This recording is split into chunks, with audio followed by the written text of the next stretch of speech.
Carbonara, it's one of those classic Roman pastas, usually made with pecorino, egg yolks and guanciale. Now, guanciale is a cured meat. It's the cheek of the pork, but it's actually quite difficult to find. So I'm going to show you a midweek version using some streaky bacon, and why not add a few veggies in there? My choice is a zucchini. It works really nicely with the bacon. So the bacon, you need about 180 grams.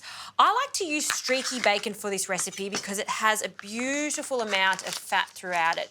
The fat is important because it's going to flavour the sauce. It's going to make up the sauce. So we're just going to grab our streaky bacon and we're going to cut it into strips. And I love the bacon because it's got that wonderful smoky flavour too.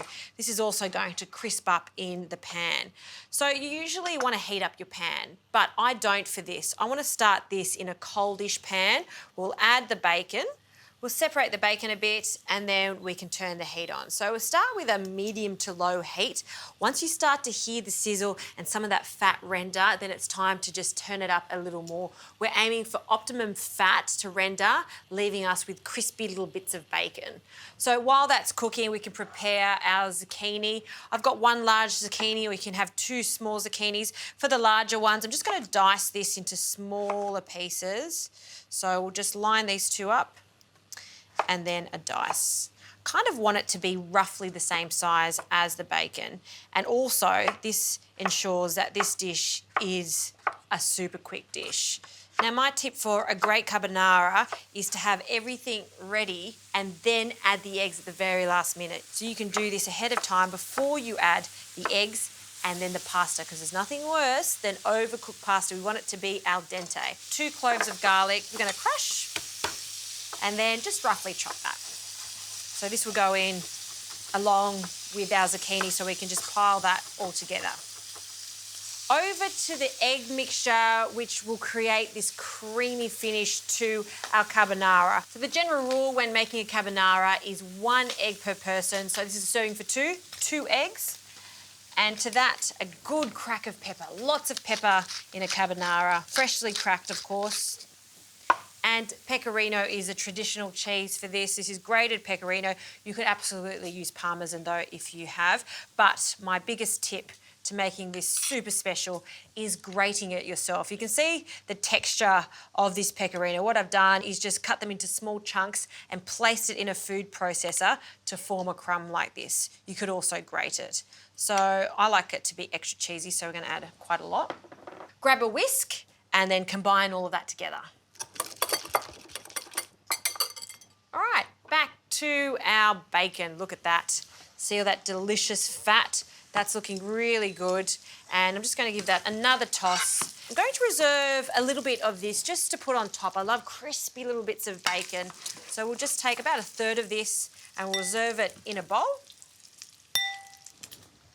The rest of this can stay in there along with that bacon fat, and we can start cooking our zucchini pieces and our garlic. So in that goes. Don't overcook the zucchini. I want it to be just tender, and because it's been cut so small, it won't take long at all. So in with that, and for a little bit of heat, some chilli, just chilli flakes. Toss everything, coat that in the fat. A very small pinch of salt. Doesn't need too much salt because the bacon is salty enough. Toss that, and we're going to cook that for about 2 to 3 minutes, then turn the heat off. In that time, we can get our pasta in. You could use spaghetti, or I'm going to be using some penne.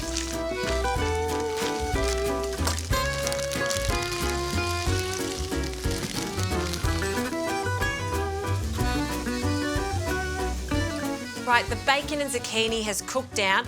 I've just turned the heat off. It's still warm in there, but it's not screaming hot because that will scramble the eggs. We don't want that. The eggs and the pecorino I've just whisked.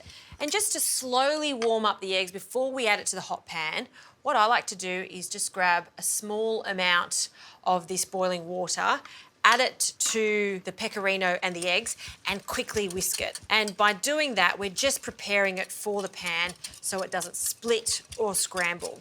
And then we'll just set that down for a moment. All right, that pasta is al dente.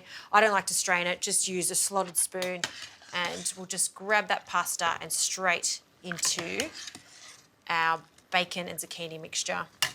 If some of that water goes in, even better, because that starchy water mixed with the bacon fat is going to emulsify and give us a gorgeous, glossy, creamy-like sauce, along with the eggs, of course, which we'll put in a second. All right, so I'll just start tossing this together. See, it's still piping hot because of that pasta. It's all about the motion when doing this, and also a large pan so everything can move together. In with our egg and pecorino mixture. Keep working the pan, and if it looks a little bit too watery, all you need to do is just place this on a very low heat, like 1 to 2, and keep agitating the pan, and you'll see the pasta start to absorb the sauce and thicken it all up. Look at that, see? No cream in here, but it looks super creamy. I just love this dish.